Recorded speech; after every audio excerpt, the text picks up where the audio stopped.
fargooda waxaan tagaynaa dowladda Djibouti waxay siisay saldhig dhanka badda ah oo maraakiibta Ethiopia ay joogaan kuna tababartaan maxay noqon kartaa soo dhabar jabku ma dowladda Eritrea والله barnaamijkan waa barnaamijkii ay ka digaysa weeye dowladda Eritrea in badanna way ka qayliso waxay lahaayeen dalkaasi Djibouti iyana marba isku dayin in ay gabaad ka dhigtaan ama gabaad ay siiso dowladda Ethiopia arintaasina waa arrin ay aad iyo aad ma garanaysa aad moodo inay ugu fududaatay dowladda dalkaasi Djibouti haddii laakiin sida khubaradu ay tilmaamayaan haddii ciidamada Ethiopia ay weerar ka qaadaan oo weerar ay ku qaadaan dhanka Eritrea waxay noqonaysaa in magaalada Djibouti caasimada dalkaasi Djibouti gabi ahaanba ay dhulka ay dhigi doonaan Eritreanku gantaale waaweyn ay kusoo garaaci doonaan amaba ma garanaysaa toos ay u soo gali doonaan oo la dagaalami doonaan sababtoo iyagu waxay u arkaan marba haddii dhankooda laga soo galo waxay u arkaan khatar weyn oo ma garanaysaa kaga imaanaysa dhankaasi Djibouti marka Djibouti haddii saldhig laga siiyo dhanka badda ciidamada dalkaasi Ethiopia ee leeyahay waa ciidamo badeed oo wasiirka arrimaha dibadda boqol guuradii maxaan ku dhahay wasaaradda markii loo dhiibay ka soo wareegtay u dabaaldegay maalin dhaweyto wuxuu sheegay inay horumar ballaaran ka gaareen sidoo kale dhanka diblomaasiyadda laga gaaray caalamkuna uu qaansaday ama loo ogolaaday Ethiopia inay badda hesho ay badda gaadho barnaamijka uu ka dhawaajiyay Eritrea iyo wadamadii badahaas iska lahaa guud ahaanba wareer weyn iyo maxaan ku dhahay hadalkiisaasi hadal guraacan inuu yahay bay u arkeen marka xaalad waxa weeyaan waa xaalad aan deganin way Ethiopia waxaad moodaa iyadoo gudaheedii is haysata oo cid rabta iyo cid la socoto iyo cid ma garanaysa ay taakuleynaysa ay jirin ayaad moodaa Ethiopia inay ka sii darayso badeeda ku hayso marka kale dagaalkan hadda waa la shaka in badan baa la soo urursaday in badan baa wax la wixii saaran military iyo qalbaha qolo walba xadka ay geysay Ethiopia marka toddobaadkan fooda nagu soo haya haddii aysan tallaabo qaadin ama bishan ba iska dheh bishan hadda maxaan ku dhahay labada week uu ka harsan yahay haddii ayna tallaabo qaadin waxay u muuqanaysaa in Ethiopia barnaamijkeedu yahay maxaan ku dhahay iska propaganda iyo hadal aan geedka gaarsiinayn oo la doonayo dalka Ethiopia gabi ahaan in lagu haysto fargooda ma santahay qorshaha aan la fahamsanayn dadka ay markaasi aad ay soo faahfaahsanay waxay tahay badan la siiyay ama saldhigan maraakiibta Ethiopia ay joogi doonaan ay leeyihiin tababaran ku sameynayna kira ayay bixinayaan waliba reer Cumar Geele ayaga waxa u daran dhaqaalaha sidaan ognahay Ismaaciil Cumar Geele meesha qarash ka soo galay waxa lagu leeyahay waa maxal dhaha waa diyaar ka tahay marka arrintaasina halis kala kulmi doono ay dadka Soomaaliyeed aaminsan yihiin waliba dadka reer Djibouti waxay leeyihiin suuragal ma ahayn in Ethiopia xeebaheena ay imaado kadibna ay hadhow Eritrea ka weerarto arrintaasna waa arrin halis gelin karto mustaqbalka ummadda Soomaaliyeed ee ku sugan dalka Djibouti waxay kasoo kordhay waa arki doonaa farqadu waxaan aadaynaa dhanka iyo aadan yawaal ciidamada dowladda federaalka Soomaaliya ee dagaal rogaal xilis ku qaaday deegaanka aadan yawaal ciidamaduna waxa la sheegay in magaalada gudaha u galeen haddana ay socoto miina baaris iyo howlgal weyn xaaladuna meel xun ay marayso ciidamada dowladuna shalay maadaama laga saaray deegaankaasi in hadda dib ugu laabteen maxay noqon kartaa dagaalkaasi ee rogaal xiliska iyo waxaan fashilka ciidamada dowladda federaalka Soomaaliya la daba taagan maxay yihiin أقوليو هبينك حليها إلا ساك الدقيمة نمك كوسع عتي بلا شغبينا بحين وأفريقيا بايا سوين برضو قيي محنكو هاي ديارها أمريكان كا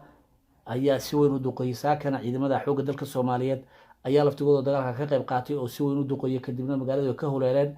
قرشاهن دقالك إيو هوشن وحلالية هي سياسيين معارض كي كجرو كونفورت الصومالي أندوني ندور شقة في عودة برنامج كأي كدم بيا وضم فربضان ولا قالوا كل حين ينوي جيران أو أي معارض كم يتهاي أو محمد السعودي وكم يدي أو دون يجوا في القلالة ومدة الصوماليين سيستان يسكنوا حابين أيام مركا برنامج كانوا برنامج سياسيات بلالية هي جناح ستفر بدن أو كل السجن مجالات مقدشانة قيب بكيهين أو تلياش هاسة أي الله الله يانا تويل عق أدران أي وحيلين ciidamada ka saar gabi ahaan deegaankaasi si ma garanaysa kooxan ay ugu soo dhawaadeen magaalada Muqdisho marka waxaad moodaa lucba siyaasi wax la yiraahdo inay ciyaarayaan oo labada dhinac ba ay ciyaarayaan waa dhinaca mucaaradka oo qoladan soo kaashanaya iyo maxaan ku dhahay dawladda oo laftigeedu dagaal adag kula jiro kooxan maxaan ku dhahay la yiraahdo iyo waliba siyaasiyiinta sida weyn uga soo horjeeda ama doonaya in doorasho qof iyo cod ay ka dhacdo gabi ahaanba maxaan ku dhahay dalka Soomaaliya si ayaga laftigoodu ay waqti dheer u sii joogaan marka waxyaabo fara badan baa ninka lagu magacaabo gooni oo socda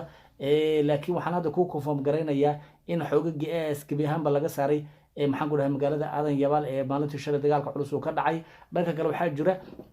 qorshe kooxahan ay wadeen oo ah inay magaalada ku soo dhawaadaan magaalada Muqdisho oo ay isku dayaan inay qabsadaan iyagoo oo sidoo kale maxaabiistii ay qabteen oo aan badnayn isku dayay inay sii daayaan iyagoo qabaa'ilka Soomaalida deegaanada ku dhaqan shucuurtooda ilaalinaya oo iska dhigaya in ma garanaysaa si aan loogu kicin u sii daynay dadka maxaabiista waa sida ay wararku nagu soo gaarayaan marka waxaad moodaa xaaladdu xaalad siyaasadeed oo murugsan oo kooxihii lasoo adeegsanayo inay gebi ahaanba ka jiraan koonfurta soomaaliya. fargood waa mahadsan tahay. dhanka iyo haddaad tagno magaalada Nairobi waxaa kulan ku yeeshay Axmed Maxamed Salaax Madoobe, madaxweynaha hadda dowladdu ay diidan tahay, ninka lagu magacaabo Xasan Cali Khayre wasaarihii hore Soomaaliya,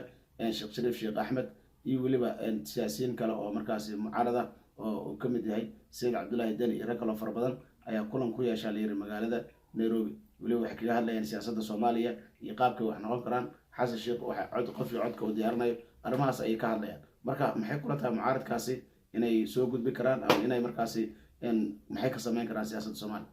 والله قوريو معارض كان قرشوه دوغوي وحاوي إن خلق الجليو جوهم بكونفورت الصومالية برنامج كدور شبه قف يعود كخلق الجليو وصعونين ومدحونا الجمهورية الفدرالية كي يتيم كان هذا محمد فيلا صومالي جودهم بالصومالية كتالية إن لو قصبوا إن يدعوا دور شدي صندوق محمد هاي عادي هاي عمدت بنيد إن يدعوا أي دنيا إن باش مارت لو قصبوا وأنا قرشة محمد هاي أي كذشرين أحمد مدوبي iyo waliba saraakiil kale ama siyaasiyiin kale waaweyn oo ka soo jeeda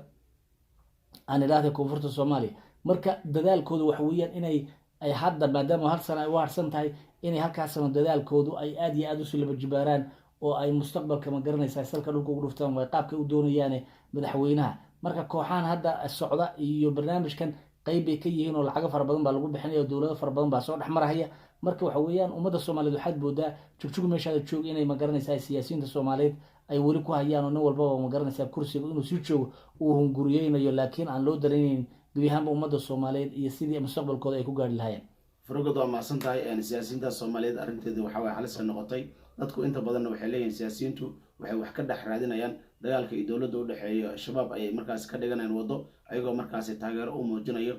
kooxda shabaab. arrintaasna waxay keenaysaa in hadhow meel la xukumo iyo meel laga taliyo la waayo oo kooxda deegaano badan ay qabsato. xaaladii ugu dambeysay dhanka iyo deegaanka Baydhabo waxaa la sheegay in ciidamada dowladda ee qaybta 6aad iyo ciidamada daraawiishta ee markaas koonfur galbeed ay meel iska saareen kooxihii saaka soo weeraray. dagaalkiina aad ayuu markaasi u qaraaraa ilaa 35 askari inay ka dileen oo weliba nin cadaan oo hogaaminaya ay sheegeen kooxda markaasi soo weerartay deegaankaasi Daynunay. waxaana wararku ay sheegeen hadda in ciidamada dowladda iyo kuwa daraawiishta Jubbaland ay markaasi aagaasi ku sugan yihiin. lafta gareen oo meesha gaaray asagana waxaa la sheegay in howlgallo oo halkaasi ka wada wixii kasoo kordha dagaaladaas ayadana waa idin soo gudbi doonaa. dhanka ciyaaraha haddaan tagno xalay waxaa weeye waxaa kooxihii ku kala baxeen. Real Madrid ayaa 2-1 lagu dubtay waxaana usoo gudubtay semifinalka naadiga lagu magacaabo Arsenal. dhanka kaleeto Inter Milan iyo Bayern Munich ayagana isfara saaray ciyaartoodina waxaa kusoo baxay inkastay 2-2 ku dhamaatay haddana Inter Milan ayaa usoo gudubtay. horeyna kooxaha Barcelona ayaa markaasi PSG ayaa u joogay semifinalka. waxaa markaa isku dhici doono labada naadi oo markaasi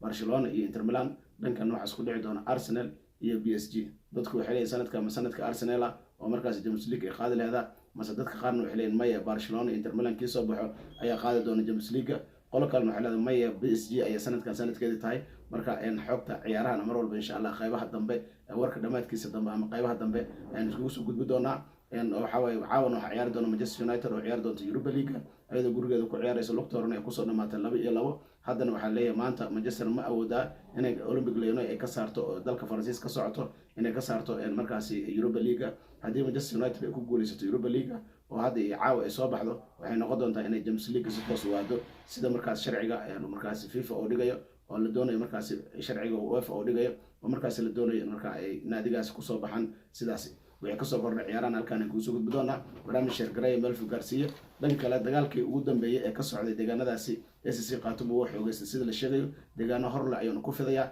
ayadana insha Allah xogteeda isha ayaan ku haynaa. dhimasho iyo dhaawac badan ayaa jiro oo halkaasi la soo kala gaaray labada dhinac.